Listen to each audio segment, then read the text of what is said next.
Paz do Senhor, meus queridos irmãos, hoje é o dia 49 do nosso desafio de lermos o Novo Testamento em 90 dias e hoje vamos falar sobre Atos 23 e 24.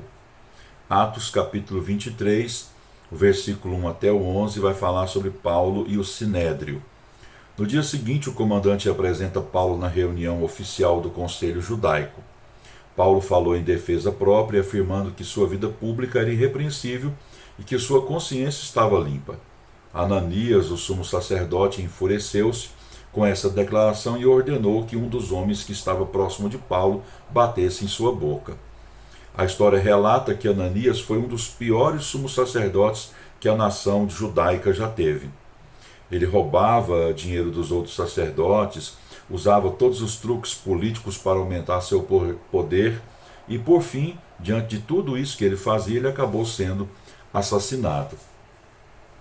A seguir, Paulo usou uma tática política ao tentar dividir o conselho, fazendo com que os rígidos fariseus ficassem contra os liberais saduceus. É difícil crer que o grande apóstolo dos gentios, Paulo, o ministro da graça de Deus, gritaria: "Eu sou fariseu". Mais tarde, ele chamou sua vida farisaica de refúgio. Filipenses capítulo 3, versículo 1 até o 11. Ele afirma que a questão real era a esperança da ressurreição, mas sabia que os saduceus não criam nessa doutrina. Sem dúvida, ele esperava provar a ressurreição de Cristo, mas o argumento levantado a partir disso pôs sua vida em risco, e o comandante salvou-o mais uma vez. A situação parecia sem esperanças. Todavia, à noite, Deus graciosamente pôs-se ao lado de Paulo e o encorajou. Ele sabia que ia para Roma. Do versículo 12 até o 22 do capítulo 23, nós temos aqui Paulo e os conspiradores. Sem dúvida, Jerusalém estava afastada de Deus quando, em nome da religião, mais de 40 homens conspiravam para matar um judeu devoto. Até os principais sacerdotes e anciãos de Israel faziam parte desse complô. No entanto, Deus estava no controle e, apesar da oposição dos homens e de Satanás, levaria seu mensageiro, o apóstolo Paulo, para Roma. O Senhor graciosamente encorajou seu servo Paulo. Não sabemos nada a respeito da irmã e da sobrinha de Paulo, citado aqui nesse capítulo. Todavia, eles foram instrumento de Deus para frustrar a conspiração e afastar Paulo da perigosa jornada a Jerusalém. Com certeza, devemos admirar a honestidade e a integridade desse comandante romano.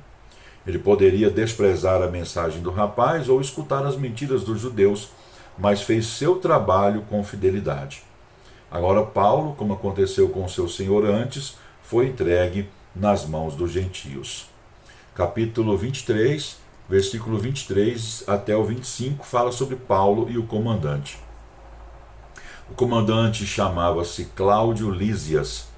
Em sua carta a Félix, ele conta como salvou Paulo dos judeus porque o apóstolo era cidadão romano.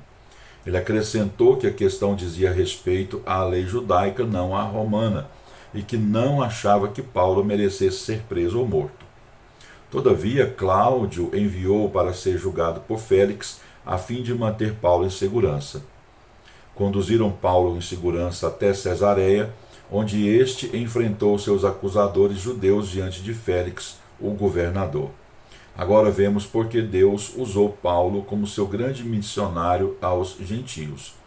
Sua cidadania romana deu-lhe a proteção da lei e da guarda romana e a oportunidade de testemunhar para os gentios. É interessante observar que o Senhor apareceu a Paulo a fim de encorajá-lo em diversas ocasiões críticas que ele vivenciou. Nos ataques dos judeus em Corinto, Cristo assegurou-lhe que estava com ele e lhe daria muitos convertidos, capítulo 18, versículo 9 até o 11. Cristo assegurou a Paulo que não o abandonaria quando estava em um navio a caminho de Roma e o navio ficou à deriva em uma tempestade, conforme a gente vai ver lá no capítulo 27, a partir do versículo 25. A partir do versículo 21, melhor dizendo. Atos, capítulo 24. A acusação falsa, são ali os 9 primeiros versículos. A seguir, Paulo tem uma audiência diante de Félix, o governador Félix era casado com Drusila, de acordo com o versículo 24, sua terceira esposa. Ela era a filha mais moça de Herodes Agripa I e ainda não tinha 20 anos. Provavelmente era uma adolescente. Os acusadores costumavam apresentar argumentos oratórios e tentavam bajular o juiz.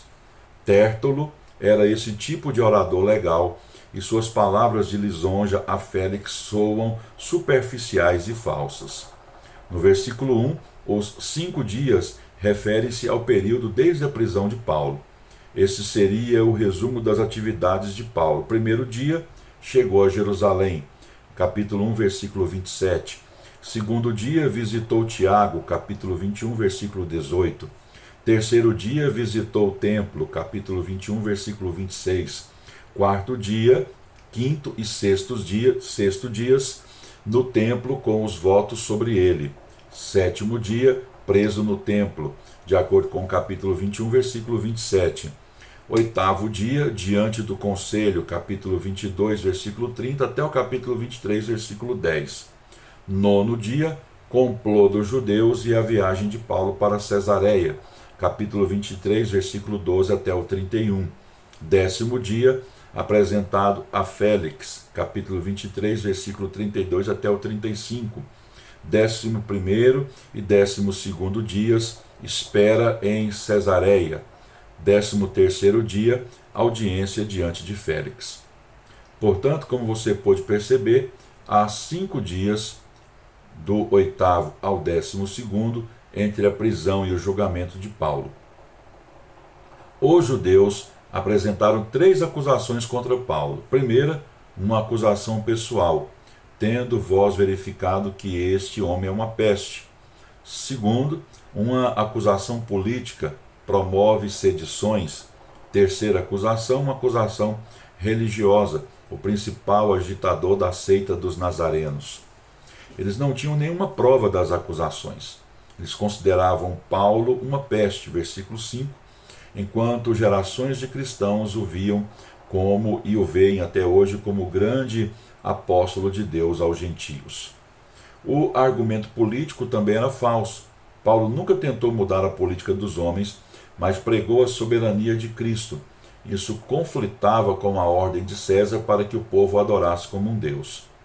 Em Israel, os cristãos eram vistos como uma seita, não como uma nova religião, porque os milhares de judeus que creram em Cristo ainda participavam da adoração no templo. O termo nazareno tinha uma conotação de desdém, de desprezo. Tértulo mentiu mesmo a respeito do corajoso comandante Lísias. Observe que ele também amenizou a história do tumulto no templo, de acordo com o versículo 6, mas exagerou a atitude de Lísias, versículo 7. Os judeus odiavam Lísias, porque Deus o usou para salvar Paulo. Os homens fingiam obedecer à lei, mas eram assassinos e mentirosos. Versículo 10 até o 21 do capítulo 24, a resposta fiel.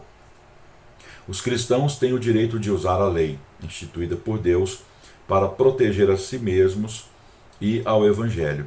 Observe que Paulo não faz uso da lisonja.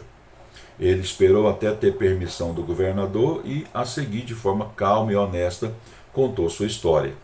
De acordo com os registros da época, governar durante 6 ou 7 anos era o suficiente para ser considerado bastante tempo, de acordo com o versículo 10. E em seguida, Félix já governava por esse tempo. Paulo respondeu com fatos às acusações contra ele. Ele viera para Jerusalém a fim de adorar havia apenas 12 dias. Ele não teria como organizar uma revolta em tão pouco tempo. Seus acusadores não tinham nenhum testemunho que provasse que ele causara problemas ou sequer levantar a voz no templo. A partir daí, o apóstolo usa a corte como um púlpito e dá testemunho de sua fé em Cristo. Porém, confesso-te que, segundo o caminho, a quem chamam seita. Todavia, ele continua e afirma que, na verdade, essa seita é o cumprimento da fé judaica. Paulo acreditava na lei e nos profetas, isto é, em Antigo Testamento, ele acreditava, como os fariseus, que haveria ressurreição da morte. Todos os dias ele tentava não ofender os homens nem a Deus. No versículo 17, a expressão depois de anos provavelmente refere-se a um período de 3 ou 4 anos. Paulo visitou Jerusalém em 5 ocasiões distintas. Essas visitas estão registradas em Atos capítulo 9, versículo 26, 39 depois de Cristo, Atos 11, 27 a 30, 45 depois de Cristo, Atos 15, 50 depois de Cristo, Atos 18, 22, 53 depois de Cristo e Atos 21, 17, 58 depois de Cristo. Sua última visita a Jerusalém ocorrera 5 anos atrás. Seus acusadores não tinham nenhuma testemunha para provar que ele causara qualquer problema. Na verdade, foram eles que provocaram o tumulto no templo, de acordo com o capítulo 21, a partir do versículo 27. Do versículo 22 até o 27, do capítulo 24, nós temos aqui uma atitude insensata. Félix recusou-se a tomar qualquer decisão, apesar de ter conhecido melhor o caminho, como era conhecido a fé cristã.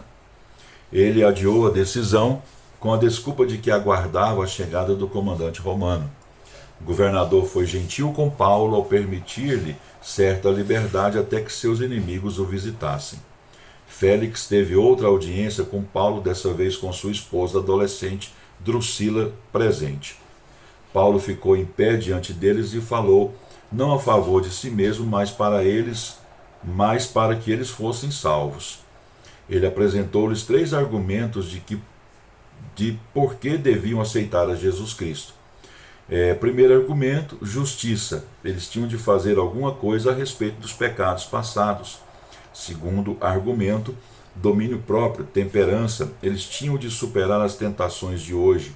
E terceiro argumento, o juízo vindouro. Eles tinham de estar preparados para o julgamento futuro. Félix ficou temeroso, tal o poder da mensagem que Paulo pregou. Contudo, o governador, apesar de Deus ter falado ao seu coração, teve uma atitude insensata. Adiou a decisão por Cristo e, como tinha esperança de conseguir dinheiro de Paulo, usou o apóstolo como garantia política. Talvez Félix tenha pensado que o apóstolo tentaria suborná-lo para ficar livre, pois admitira que trazia esmola para os judeus, de acordo com o versículo 17. Até ser substituído por Pôncio Festo, 2 anos depois, Félix deixou Paulo preso a fim de agradar os judeus. Não podemos deixar de admirar a atitude de Paulo quando teve de enfrentar acusações falsas de homens perversos. Ele é um exemplo para nós. Paulo apresentou os fatos com honestidade e exigiu que a verdade fosse mostrada. Essa experiência cumpre a promessa que Deus lhe fizera de que ele testemunharia diante de gentios e de reis, lá no capítulo 9, versículo 15. Hoje, muitos pecadores são como Tértulo, bajulam e recusam-se a enfrentar a verdade. Outros são como Félix, ouve a verdade, compreende a verdade e até se convencem dela, mas se recusam a obedecê-la. Outros ainda são como Drusila. Ela ouviu a palavra, viu seu marido profundamente tocado pela palavra de Deus, porém não há registro da decisão pessoal dela. Os historiadores dizem que 29 anos depois, Drusila morreu na erupção do vulcão Vesúvio. Termina aqui mais um vídeo. Deus abençoe sua vida e lembrando que os nossos comentários são extraídos, editados e adaptados aqui conforme a nossa necessidade do comentário bíblico WESB. Deus te abençoe e até o próximo vídeo.